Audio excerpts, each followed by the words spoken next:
93. Let's start. Okay.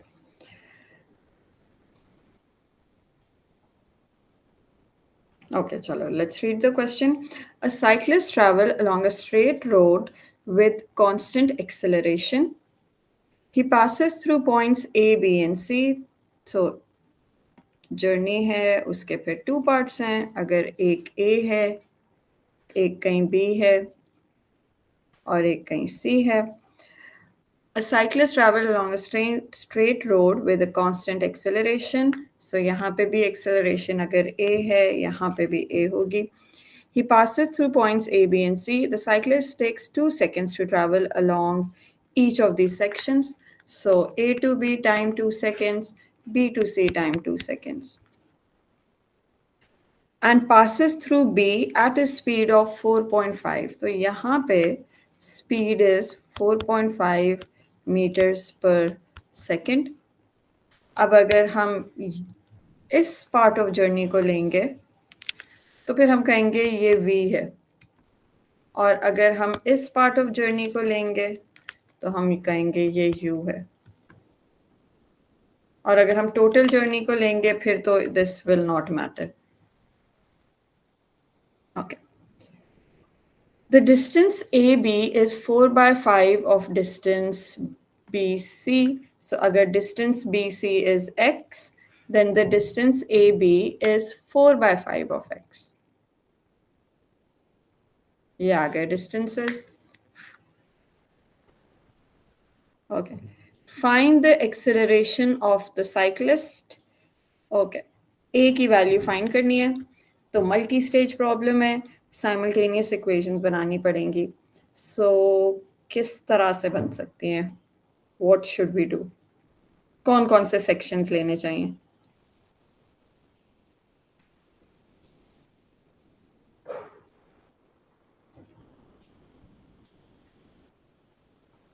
Second part में ए सी की length भी चाहिए. सो ए सी की लेंथ ये होगी जिसमें x भी होगा और 4 by 5x भी होगा. सो हम ऐसी साइमल्टेनियस इक्वेशन बना लें जिससे हमारे पास x भी निकल आए और a भी निकल आए. दोनों पार्ट्स हो जाएंगे फिर. सो कोई बता सकता है? हम ए बी और ए सी ले लें. ए बी और ए सी. ठीक है, ओके लेट्स ट्राई. बट देखो अगर ए सी लेंगे तो फिर ये नहीं यूज कर सकेंगे ना 4.5. फिर will be short of a value अगर हमने ए से सी तक ले लिया.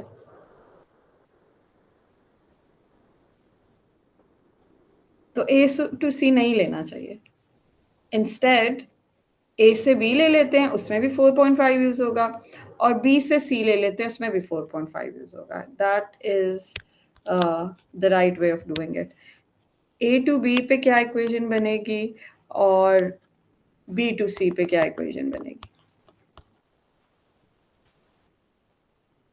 देखो एस है, ऑल्दो एक्स की फॉर्म में, टी है, ए है और ए बी में वी है, फिर वी 4.5. सो कौन सी इक्वेशन ऑफ मोशन यहाँ यूज होनी चाहिए जिसमें ये सब आए एस टी ए वी?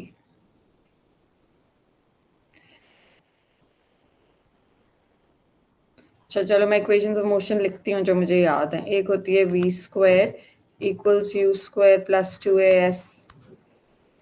एक होती है v is equals to u plus a t. एक होती है s is equals to U T plus half A T square. एक होती है s is equals to we t minus half A T square use करनी. हाँ ये use हो जाएगी. और एक और कौन सी होती है s equals to half u plus v times t. ये यूज हो जाएगी. इसमें देखो s भी है, v भी है, t भी है और a भी है. ये यूज कर लेते हैं for the first part. So let's use that. s equals v t minus half A T square. तो ये आ जाएगा 4 by 5x is equals to 4.5 times 2 minus half a और 2 स्क्वायर. इसको कर लेते हैं सिंप्लीफाई. तो ये आ जाएगा 4 by 5x is equals to 9 minus 4a, और अगर हम चाहें तो डिनोमिनेटर को दूसरी साइड पे ले जाएं या चाहें तो इसको ही डेसिमल बना देते हैं, ये हो जाएगा 0.8a, sorry not a, x, sorry 2a 4a लिखा है ना आपने? हाँ 2a बिल्कुल सही है, गलत लिख दिया। यहाँ 2 होना चाहिए और यहाँ भी फिर 2 होना चाहिए। ठीक है, ये बन गई फर्स्ट इक्वेशन। इसको कह देते हैं equation 1। You could have taken 5 to the other side as well, और होल नंबर्स में वैल्यू यूज कर सकते थे। I just randomly decided to do this, decimal use कर लिया मैंने instead of taking 5 to the other side. Okay, अब करते हैं बी सी पे इक्वेशन बनाते हैं। बी सी पे कौन सी इक्वेशन यूज होनी चाहिए? अब ये u हो जाएगा 4.5, नॉट v। तो u, a, t और s आना चाहिए। ut plus half at square। हाँ, यूज कर लेते हैं ये वाली, s equals u T plus half A T square. अब s है ये x is equals to 4.5 times 2 plus half a 2 square. तो ये आ गया x is equals to 9 plus 4a। ये आ गई equation 2। 2a oh 2a, this would be equation 2 और ये इक्वेशन 1 थी। फिर अब इन दोनों को साइमल्टेनियसली सॉल्व करें, either use elimination method you learned in O levels, और use substitution method that you learned in O levels. और मुझे बताओ a की भी वैल्यू और x की भी वैल्यू दोनों निकाल के बताओ।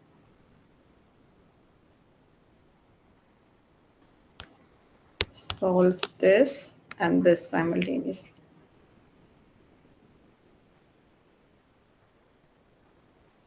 0.5a a है 0.5। a 0.5 बोला? हाँ सही है, यही लिखा हुआ है आंसर्स में। a should be equals to 0.5 meters per second square, और ऑल्दो पार्ट ए में a ही चाहिए, बट इधर x भी निकालो, अगले पार्ट में यूज होगा।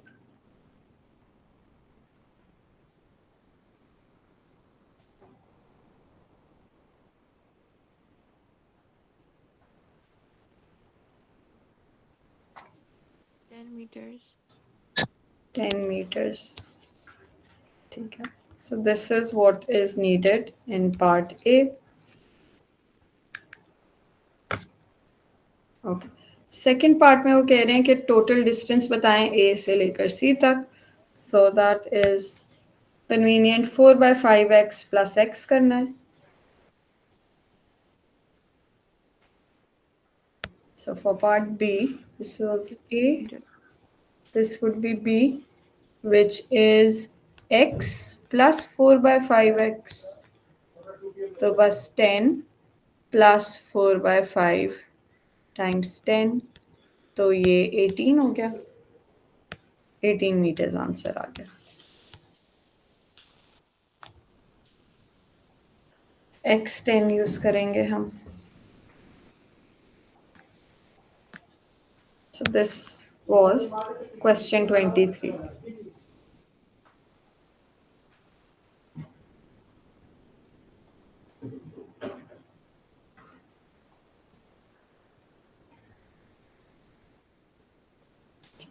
इसमें कोई क्वेश्चंस हैं तो प्लीज पूछो।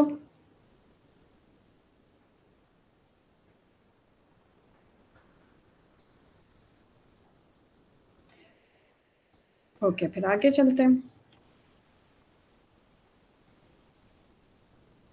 क्वेश्चन 22 करते हैं।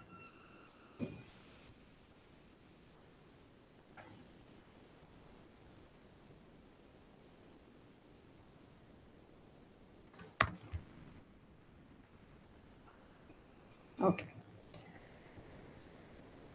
A block of mass 3 kg is initially at rest on a rough horizontal plane. एक प्लेन बनाते हैं, उस पर एक मास को एक सर्कल से रिप्रेजेंट कर देते हैं या एक ब्लॉक से भी रिप्रेजेंट कर सकते हो.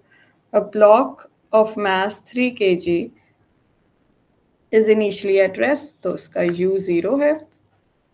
3 kg है तो मैं 30 न्यूटन डाउनवर्ड फोर्स बना रही हूँ, which is the weight.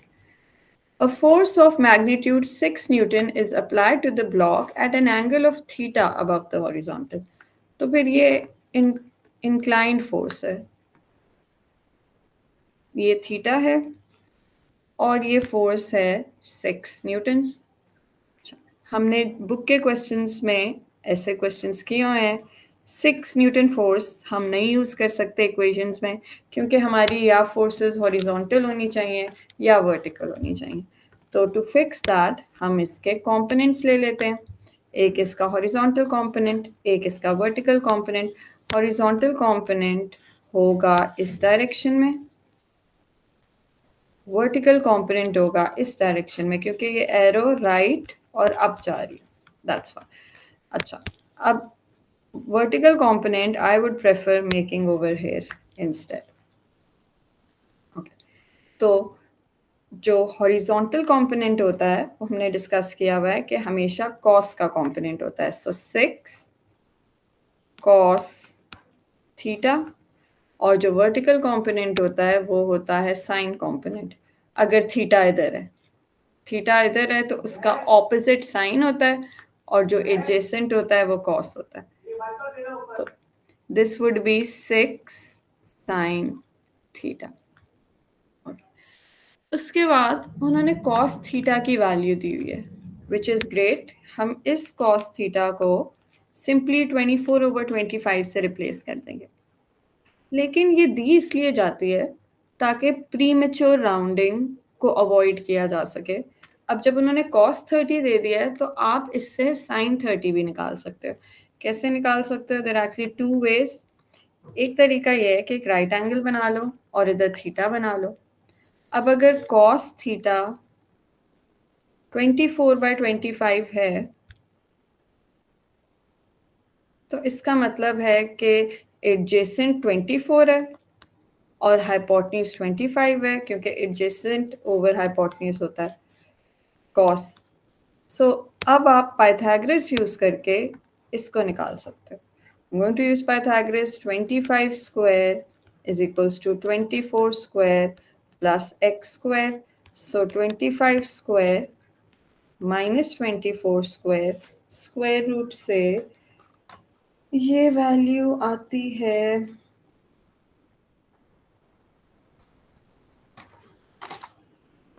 7. This would be 7. तो यहाँ पे आ गया 7, which means कि sin theta would be 7/25. So अब इस sin theta की जगह I'll use the exact value 7/25. Theta find करने की ज़रूरत नहीं है, क्योंकि जब थीटा फाइंड करते हैं यूजिंग दिस कॉस इनवर्स करके, और आप जब इस थीटा को इधर यूज़ करते हो, तो अगर आप आंसर की ना यूज़ करो और सर्टेन डेसिमल प्लेसेस यूज़ करो, तो फिर जो आपका आंसर आता है और मार्किंग स्कीम का आंसर आता है वो थोड़ा सा ऑफ होता है, और फिर उसकी वजह से एक्यूरेसी मार्क लूज कर जाते हैं. इस वजह से वो पूरा फ्रैक्शन ही दे देते हैं, और आप अगर कॉस का फ्रैक्शन दिया हुआ है तो आप साइन का फ्रैक्शन खुद बना सकते हो यूजिंग दिस ट्रायंगल. एक और तरीका होता है, आपको अगर कॉस गिवन है और आपने साइन बनाना है 7/25. ओके, तो फिर आप ट्रिग्नोमेट्रिक आइडेंटिटी यूज कर सकते हो, which is sine square theta plus cos square theta equals 1. सो अब साइन थीटा के लिए एक तो इसमें से कॉस का स्क्वायर माइनस करेंगे और फिर आंसर का अंडर रूट लेंगे, इससे भी वही आंसर आएगा 7/25.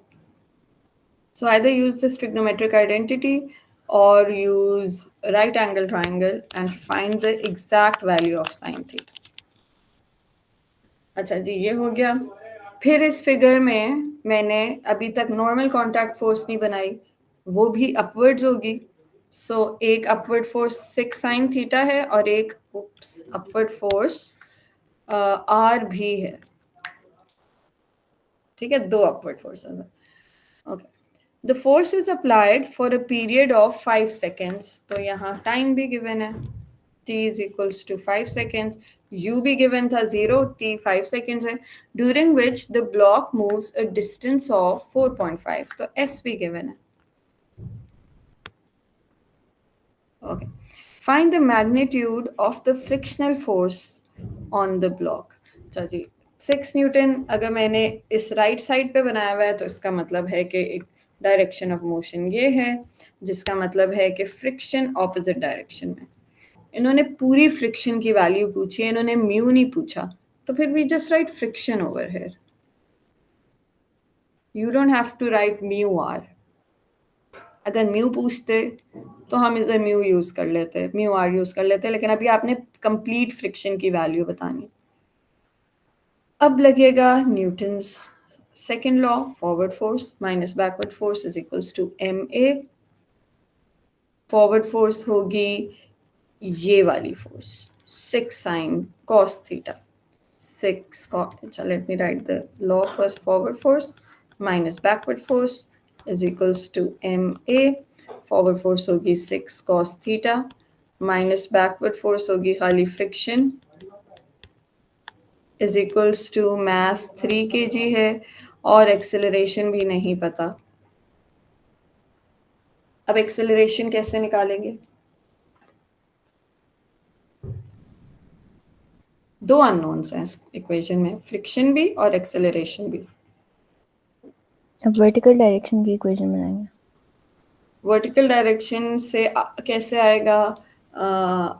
ए चाहिए ना, वर्टिकल की भी इक्वेशन बनाते हैं, रुको, उससे ए तो नहीं आएगा। वर्टिकल फोर्सेस बैलेंस्ड होती है ना, हॉरिजॉन्टल मोशन में वर्टिकल बैलेंस होती है, तो इसका मतलब ये इसका सम इसके इक्वल है। तो अगर हम करें 6, मैम बल्कि अगर हम वो यूज कर लें यू टी और एस, हाँ बिल्कुल इक्वेशन ऑफ मोशन यूज करेंगे, अभी इसकी जरूरत नहीं है हमें, ठीक है। अभी हमें ए चाहिए, वो आएगा इक्वेशन ऑफ मोशन से। तो हमें u0 पता है, t5 पता है, s 4.5 पता है, 3 अगर वैल्यूज हों तो you can find the fourth value using s is equals to ut plus half at square। 4.5 is equals to 0 times 5 plus half a 5 square। a की वैल्यू निकाल के बताएं, आनी चाहिए 0.36। यही आ रही है ma'am. Okay, should get 0.36 meters per second square।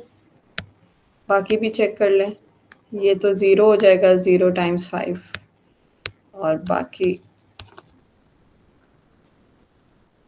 Okay. अब ये आ गई है तो इधर सब्स्टिट्यूट करते हैं और फिर फ्रिक्शन को सब्जेक्ट बना लो। फ्रिक्शन इक्वल्स, फ्रिक्शन आना चाहिए 4.68 न्यूटन्स आ रहा है, और कॉस थीटा की भी वैल्यू सब्स्टिट्यूट करोगे। कॉस थीटा की जगह यूज करना है 24/25। एक सेकेंड मैं इसको बताती हूँ, इसको हम लिखेंगे 6 टाइम्स 24/25। मेरी तो 4.68 आ रही है फ्रिक्शन। हाँ वही आनी चाहिए ना, 4.68 न्यूटन्स। सही है, मेरे पास भी यही लिखा हुआ 4.68 न्यूटन्स। ये आ गई फ्रिक्शन। अनराउंडेड वैल्यू भी रखना अपने पास, क्योंकि मेरे ख्याल में अगले पार्ट में यूज होगी। ओके, फ्रिक्शन आ गई, आई होप बाकियों की भी आ गई होगी।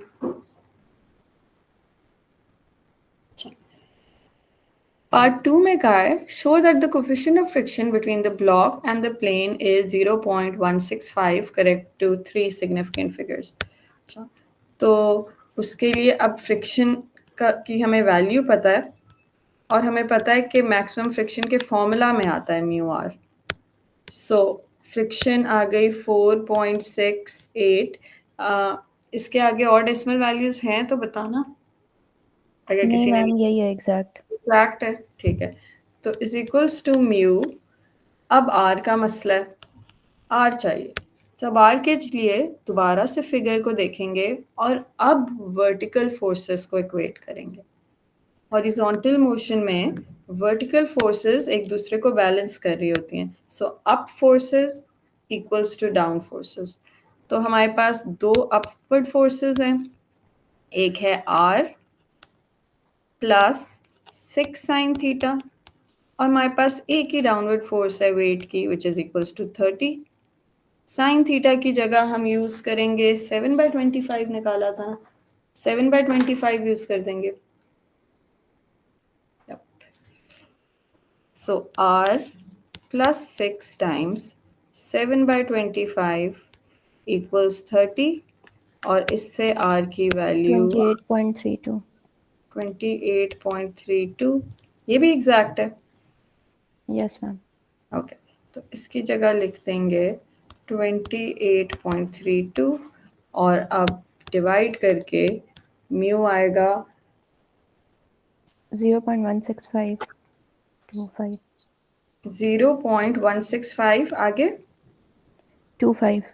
25। ओके, और फिर हम इसको फाइनली 3 सिग्निफिकेंट फिगर्स पे राउंड कर देंगे as asked in the question. लेकिन अनराउंडेड वैल्यू भी डेफिनेटली लिखनी चाहिए। फिर राउंड ऑफ करते हैं, longer value first and then the rounded value. तो ये पार्ट 2 भी हो गया।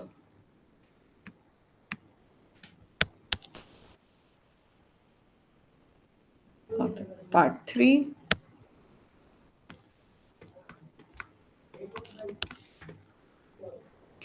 when the block has moved, तो कुछ नजर ही नहीं आ रहा, एक सेकेंड। मैम मैं कॉल दी होगी कि पहले पार्ट में आपने एक्सेलरेशन की जगह क्या लिखा हुआ है? 0.36। यहाँ से हमने इक्वेशन ऑफ मोशन यूज करके ली ना, हमने ए निकाली थी क्योंकि हमें यू भी गिवन था, टी भी गिवन था, एस भी गिवन था। उनको यूज करके एक्सेलरेशन फाइंड कर ली और वो एक्सेलरेशन इधर यूज कर ली। मैम लेकिन रेस्ट पे नहीं है ये। यू है ना, यू 0 है, फिर टाइम 5 है, डिस्टेंस उसने कवर किया 4.5, तो एक्सेलरेशन निकाल ली। इनिशियली एट रेस्ट है ना, फिर तो उस पर फोर्स अप्लाई हुई है। यू 0 है, ठीक है। ओके, अच्छा जी, पार्ट 3 में क्या कहा है? When the block has moved a distance of 4.5 meter, the force of 6 Newton is removed and the block then decelerates to rest. Find the total time taken for which the block is in motion.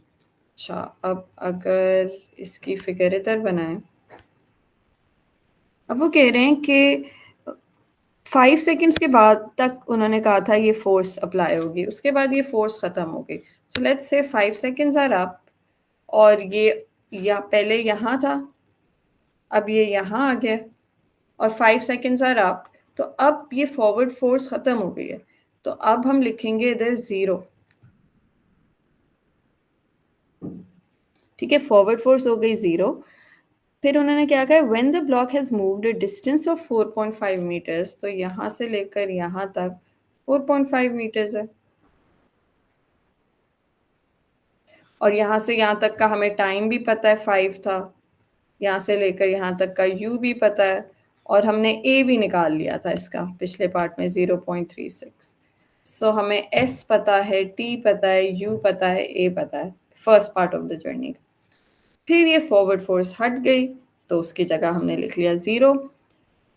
The block डीसेलरेट्स, अब obviously अगर forward force हट गई है और backwards friction है तो फिर इसकी स्पीड कम होना शुरू हो जाएगी, तो ये डीसेलरेट करेगा।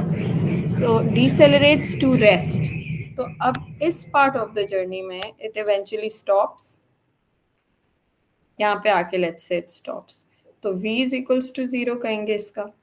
तो यहाँ पे v 0 है, a कोई नेगेटिव एक्सेलरेशन होगी, हमें फाइंड करनी होगी, और हमें u पता चल सकता है इसका। इसका u कैसे पता चलेगा? अगर आप फर्स्ट पार्ट इसका, यूज करके। हाँ, इसका v निकाल लो तो वो इसका u हो जाएगा। ठीक है, निकालते हैं। वी हैव मल्टीपल ऑप्शंस क्योंकि अब हमारे पास 4 वैल्यूज हैं। 3 वैल्यूज होती हैं तो कोई एक इक्वेशन ऑफ मोशन लगती है, अगर 4 वैल्यूज हों तो फिर आपके पास ज़्यादा ऑप्शंस ओपन हो जाती हैं। 1.8 आ रहा है। ठीक है, v is equals to u plus AT अगर मैं यूज़ करती हूँ तो v is equals to 0 plus 0.36 into 4.5, 1.8 कह रही हो? Yes ma'am. इससे यही आ रहा है जो मैंने वर्किंग की है। ओके, 1.8 चेक कर लेते हैं। 0.36 इंटू 4.5 है। मैम टी की जगह 5 नहीं लिखना चाहिए आपको? हाँ, टी की जगह 5 लिखना चाहिए। अब मैंने एस लिख दिया। 0.36 इंटू 5 से आ रहा है 1.8। ठीक है, तो अब यहाँ पे इस फर्स्ट पार्ट की फाइनल स्पीड हो गई 1.8, तो इसकी इनिशियल हो गई 1.8। ओके, अब when the block has, अच्छा फाइंड क्या करना है? Block decelerate, to find the total time taken for the block in when the block is in motion। अब टोटल टाइम बताना है, तो इस पार्ट ऑफ द जर्नी का t भी बताना है, और फिर पिछले पार्ट के t से ऐड कर देना है क्योंकि टोटल मोशन का उन्होंने टाइम पूछा है। ये निकालेंगे, उसमें 5 ऐड करेंगे, वो आंसर आएगा। अब हमारे पास t निकालने के लिए इनफ इंफॉर्मेशन नहीं है, ना a है और ना s है, तो अभी t नहीं निकल सकता। इंस्टेड हम फिगर पे वापस जाएंगे, उस पे फॉरवर्ड माइनस बैकवर्ड निकाल के a लगा के a निकालने की कोशिश करेंगे। लेट्स सी उससे होगा कि नहीं। अच्छा जी, वापस अगर हम इस ब्लॉक पे जाएं, फॉरवर्ड फोर्स 0 है, बैकवर्ड फोर्स फ्रिक्शनल फोर्स है which is going to be mu times R. Mu हम निकाल चुके हैं, उसी को यूज़ करेंगे। आर हमारी अपवर्ड फोर्स होगी, ये अब ए की अपवर्ड फोर्स है क्योंकि अब ये वाली 6 न्यूटन फोर्स खत्म हो गई है, so we just have a single upward force, और डाउनवर्ड फोर्स इसका वेट होगा जो कि होगा 30। 3 kg ही मास था ना, यप, सो 30 न्यूटन। ठीक है, अब यूज करते हैं forward minus backward is equals to ma, और उससे a निकालते हैं। So forward force minus backward force is equals to ma। Forward force है 0, बैकवर्ड फोर्स होगी mu R is equals to ma। Mu हमने निकाला था अनराउंडेड 0.16525। मैम आप म्यू आर क्यों लिख रही हैं? आप डायरेक्ट फ्रिक्शन लिख लें। फ्रिक्शन हमने निकाली हुई, हाँ वही, नहीं आर अब चेंज नहीं होगा। है मैम। आर चेंज हो जाएगा। देखो पहले आर आया था, पहले अपवर्ड फोर्सेस 2 थी, एक आर थी और एक 6 साइन थीटा थी, तो वो और आर था। अब फ्रिक्शन चेंज हो जाएगी क्योंकि आर चेंज हो गया ना, वही फ्रिक्शन नहीं रहेगी। फ्रिक्शन डिपेंड करता है म्यू पे और आर पे। म्यू तो थ्रू आउट सेम रहता है क्योंकि म्यू डिपेंड करता है कि जो बॉडी कांटेक्ट में है उसकी प्रॉपर्टी क्या है। प्लास्टिक की कुछ और होगी, मेटल की कुछ और होगी, ग्लास का कुछ और होगा, लेकिन वो through out the question same रहता है। लेकिन आर इस केस में नहीं सेम रहेगा। आर पहले 2 अपवर्ड फोर्सेस थी, आर की वैल्यू कुछ और आई थी, अब एक ही अपवर्ड फोर्स है, तो R would just be equals to 30। पहले आर 30 के इक्वल नहीं था, पहले आर हमारा आया था 28.32। ठीक है, सो नहीं, we can not use the same friction. Friction की वैल्यू आर पे डिपेंड करती है और आर चेंज हो गया। ठीक है, सो अब आर हमारा है 30, यहाँ पे लिख लिया 30 इज इक्वल्स टू m है 0.3 और ए है फाइंड करना, तो इससे ए की वैल्यू आ जाएगी।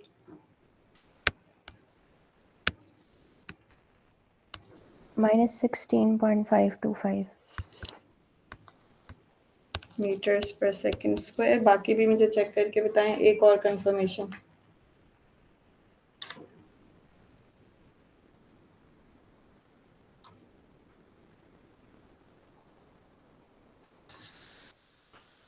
मेरा 1.6525 आ रहा है। हाँ यही आना चाहिए, मेरे पास भी यही लिखा हुआ है 1.625। अच्छा ये मैंने क्योंकि मैथ्स गलत लिखा हुआ है, मैथ्स 0.3 नहीं था, मैथ्स 3 था, परीक्षे ये गलती हुई है मुझसे। अब आएगा सही, -1.65 कुछ आएगा। मैम मेरे इसके पहले पार्ट का आंसर गलत आ रहा है। अच्छा एक सेकेंड, मैं ये क्वेश्चन खत्म करा के ना फिर देखती हूँ। ओके ए आ गया, अब ए की वैल्यू भी हमारे पास आ गई यहाँ पे, so we have an extra value to use. यहाँ पे ए आ गया -1.652। अब टी निकाल लेते हैं, v is equals to u plus a t use कर लें। v is equals to u plus a t, v 0 है, u 1.8 है, a -1.652 है, और टाइम 1.08925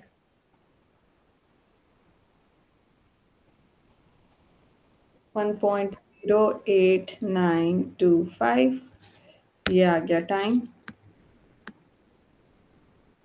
अब हमें टोटल टाइम बताना है, सो उसमें दोनों पार्ट्स का टाइम ऐड होगा। पहले का था 5 और सेकंड का है 1.0825, और इसका सम हो गया 6.0825। राउंड ऑफ करेंगे फिर 6, 08925 ओके 925, यहाँ पे 925, तो फिर ये राउंड ऑफ होके बन जाएगा 3 सिग्निफिकेंट फिगर में 6.09 सेकेंड्स।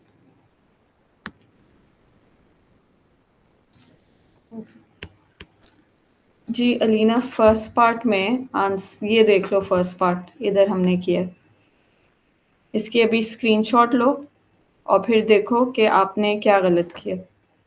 फिलहाल स्क्रीनशॉट ले लो।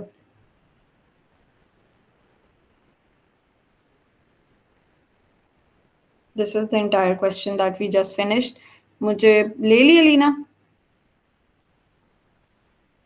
जी मैम। ठीक है, अब क्लास के बाद क्या करना है, अपनी वर्किंग इसके साथ कंपेयर करनी है, और फिर मुझे अगर डिफरेंट आ रही है तो फिर मुझे अपनी वर्किंग की पिक्चर भेजो।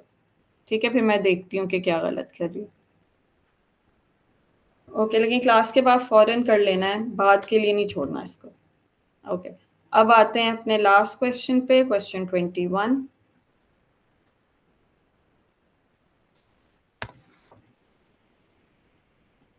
Okay,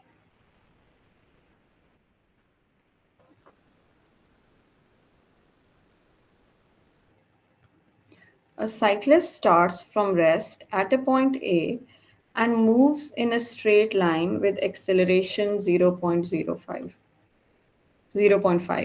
for a distance of 36 meters. एक सेकंड मैं इसको जरा zoom in करूँ।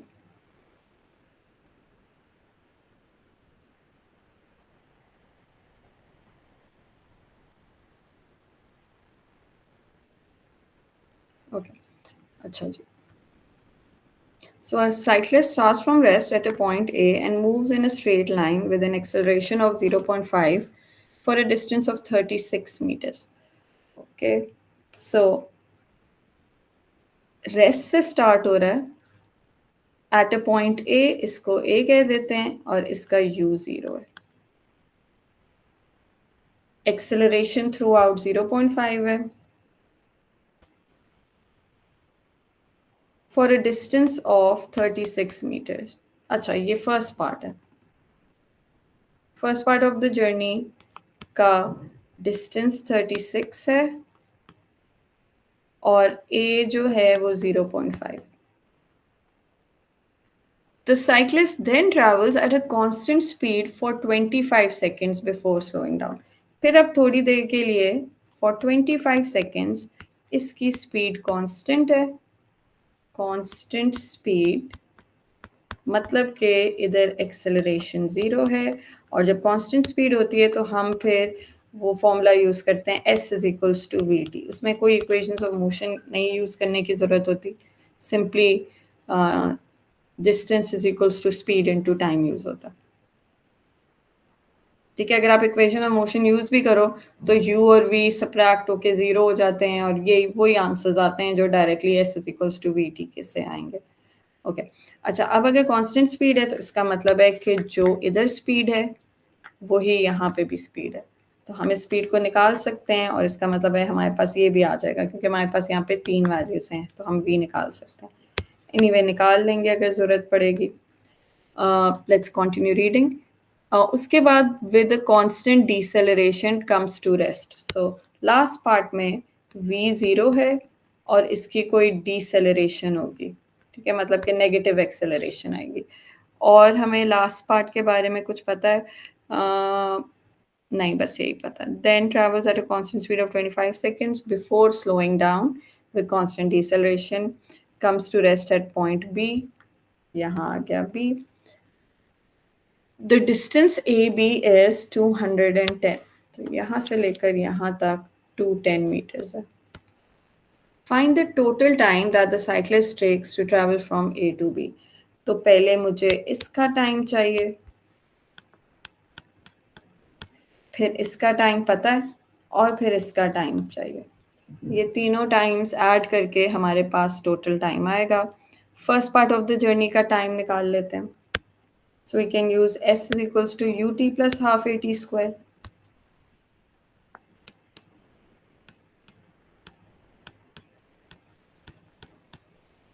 (36) is equals to 0 t plus half 0.5 t squared. तो इससे t बताना क्या आता है? Let me also check.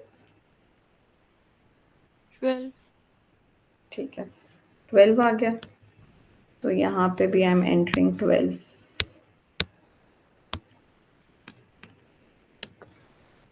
ठीक है, सेकेंड पार्ट का पता है. अब थर्ड पार्ट के लिए I don't have enough information. तो क्या करते हैं, पहले ये v निकालते हैं जो सेकेंड स्टेज का v है. वो भी इधर से ही निकल आएगा, v is equals to u plus 80 से. So v is equals to 0 plus 0.5 times 12, तो वो आ गया 6.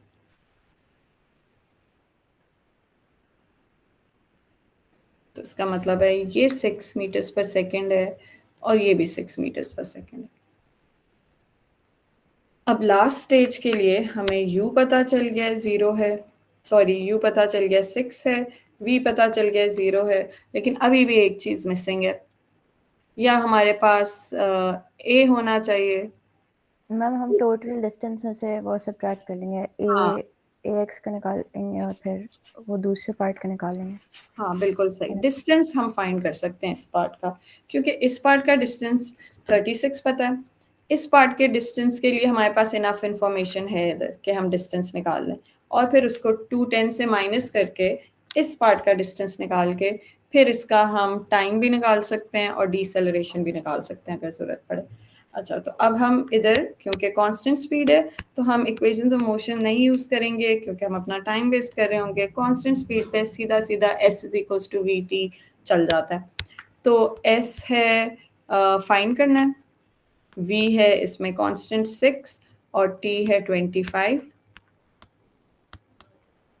तो ये आता है 150.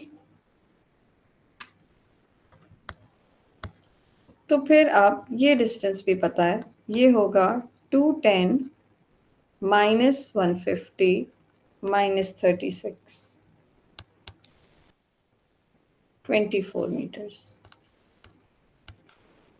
तो S भी आ गया. अब हमारे पास U है, V है, S है.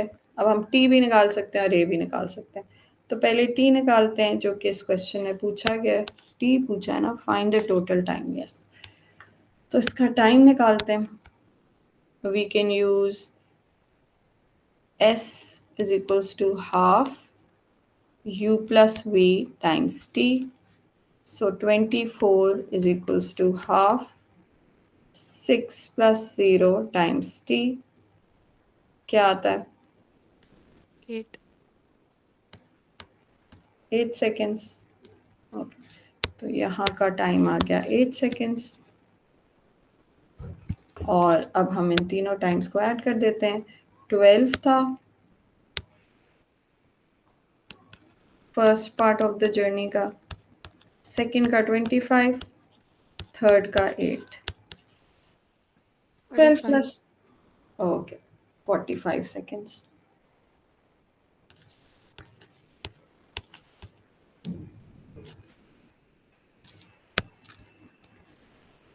ओके, फर्स्ट पार्ट हो गया। सेकंड पार्ट देखते हैं।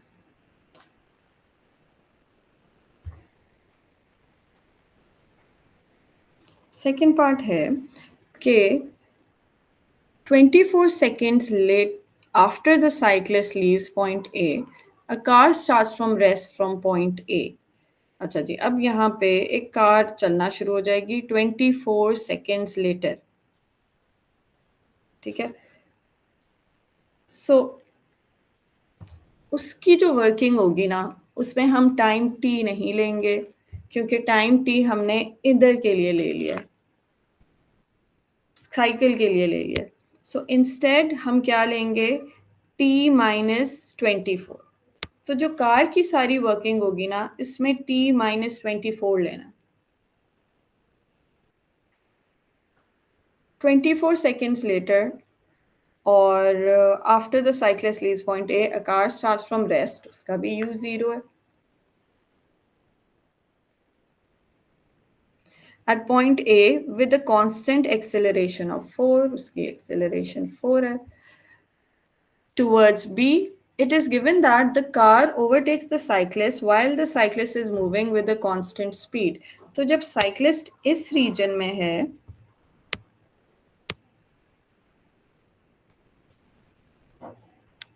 तब कहीं ओवरटेकिंग प्लेस करेगी। ठीक है, कार भी यहाँ तक कहीं पहुंच गई है और साइकिलिस्ट भी यहीं कहीं है उस हमें वक्त, कैसे पता? क्योंकि उन्होंने कहा है कि it is given that car overtakes the cyclist while the cyclist is moving with the constant speed। तो वो मिडिल वाला रीजन है ना। सही। ठीक है, इसलिए हमें पता। ओके, अच्छा, find the time that it takes for when the cyclist starts until the car overtakes her. अच्छा, तो अब हमें टाइम की वैल्यू निकालनी है जब ये ओवरलैपिंग या ओवरटेकिंग टेक प्लेस करेगी। अब जब ये दोनों ओवरटेक करेंगे, तब दोनों ने डिस्टेंस सेम ट्रैवल किया होगा। तो दैट मीन्स हम इक्वेशन बना सकते हैं कि कार ने जितना डिस्टेंस ट्रैवल किया है, उतना ही डिस्टेंस साइक्लिस्ट ने ट्रैवल किया है।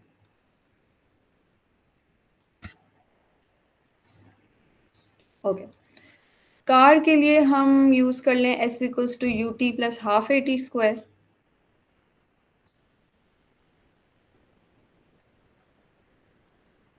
ठीक है, u उसका 0 है, टाइम उसका t नहीं है, t माइनस 24 है, प्लस हाफ a 4 है, और फिर t स्क्वायर करना है, तो t माइनस 24 होल स्क्वायर।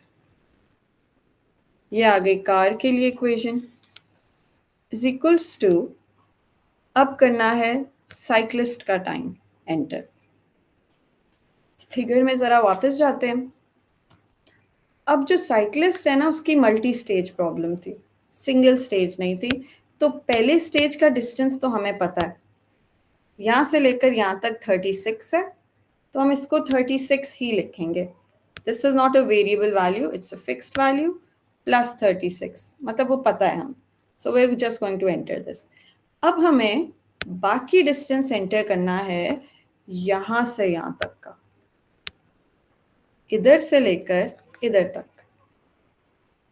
ठीक है, अब इस पे फॉर्मूला लगाएंगे ut plus half A T square, और u ये 6 है। ठीक है, अच्छा जी, अब सेकेंड स्टेज पे आ जाते हैं। सेकेंड स्टेज की हम बात करें तो अब इसमें हम करेंगे plus ut plus half A T square. ठीक है, u हमें पता है 6 है स्टेज का, और हमें एक्सेलरेशन भी 0 है, एक्सेलरेशन 0 है स्टेज की, बल्कि इधर S equals to we T use कर लेना चाहिए था, मैंने ऐसी टाइम वेस्ट किया, ये 0 है तो वही आ गया S equals to we T. ठीक है, इसको इग्नोर कर देते हैं, क्योंकि जब कांस्टेंट स्पीड होती है तो सारी इक्वेशंस ऑफ मोशन सिंप्लीफाई होके यही बन रही होती है, S equals to we T. अच्छा एनीवे, इसको इग्नोर करते हैं। अच्छा, एक और चीज़ जिसका ध्यान रखना है वो ये है कि इस पार्ट में टाइम टी नहीं लेना। ये जो पिंक पार्ट है ना, जो सेकेंड स्टेज है, उसका टाइम टी नहीं है, उसका टाइम अपना कोई टाइम है जो यहाँ से शुरू हो रहा है। ये टाइम 0 होगा, फिर उसके बाद 1 सेकेंड, 2 सेकेंड, 3 सेकेंड, 4 सेकेंड, जो भी टाइम है वो इस स्टेज का टाइम होगा। जब हम टी लेते हैं ना तो वो हम यहाँ से शुरू कर रहे होते हैं जब इसने स्टार्ट किया था। ठीक है, सो लेट्स से अब यहाँ पे टाइम क्या था, यहाँ 25 सेकेंड्स थे फर्स्ट स्टेज का, नहीं 12 सेकेंड्स थे। देखो फर्स्ट स्टेज का टाइम 12 सेकेंड्स आया था, तो फर्स्ट स्टेज में टाइम 12 सेकेंड्स है यहाँ पे। अब उसके बाद जब 13 सेकेंड की बात करेंगे ना, यहाँ पे टाइम कहीं 13 सेकेंड होगा, तो हमने 13 सेकेंड नहीं लेना है, हमने 1 सेकेंड लेना है, क्योंकि हम एक्सक्लूसिवली सेकेंड स्टेज को देख रहे हैं। इसी तरह अगर यहाँ पे टाइम कहीं 15 सेकेंड्स होगा तो हम अपनी इक्वेशन में 15 सेकेंड्स नहीं लेंगे, क्योंकि 15 तो यहाँ से चल रहा है, हमने पिछला 36 ऐड किया हुआ है, हमने ये ब्लू पार्ट का कोई की टाइम की वैल्यू नहीं लेनी, हमने इससे आगे की लेनी है।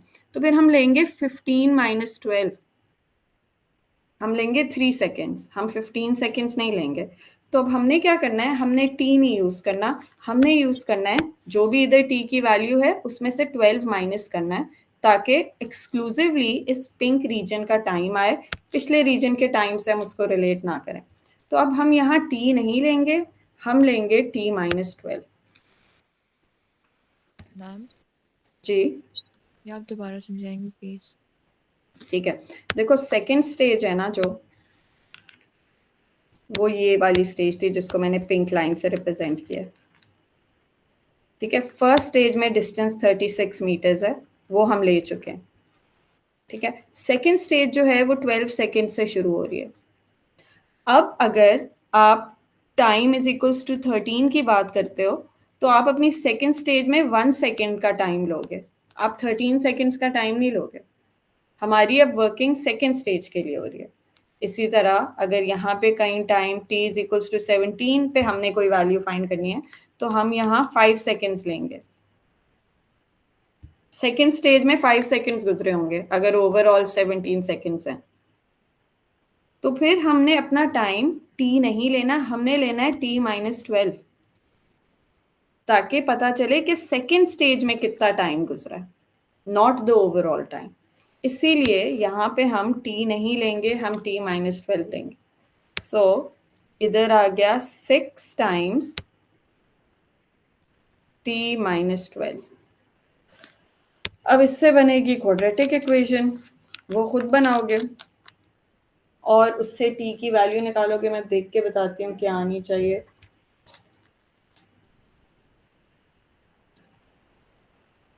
ठीक है, ये आनी चाहिए, पहले मैं क्वाड्रेटिक इक्वेशन भी लिख देती हूँ। व्हेन यू सिंप्लीफाई दिस, ये तो 0 हो जाएगा, ये सिंप्लीफाई हो जाएगा, आपकी आएगी 0 is equals to t square minus 51t और प्लस, अभी मैंने पता नहीं क्या लिखा हुआ है, मुझसे पढ़ा ही नहीं जा रहा, 594 शायद लिखा हुआ। नहीं, मैं देखती हूँ, जस्ट अ सेकेंड। हाँ 594 ही लिखा हुआ है मोस्ट प्रॉब्ली। ओके, ये आ गया। अब इससे टाइम की दो वैल्यूज निकलेंगी, एक टाइम आएगा 33 और एक टाइम आएगा 18।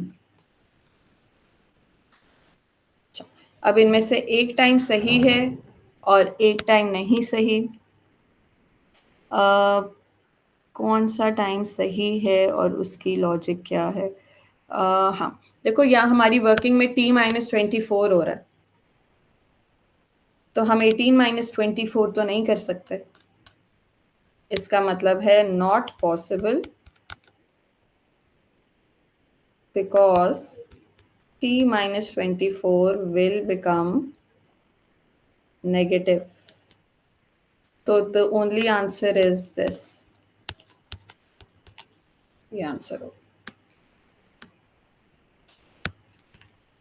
ठीक है, let me take a picture of the attendance quickly before you leave.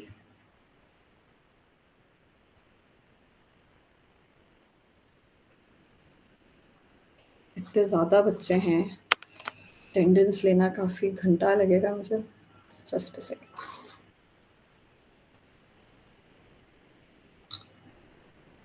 अच्छा जी, जा सकते हो। होमवर्क आएगा, वो प्लीज़ कर लेना। अल्लाह हाफिज मैम। करेंगे। अल्लाह हाफिज़, टेक केयर।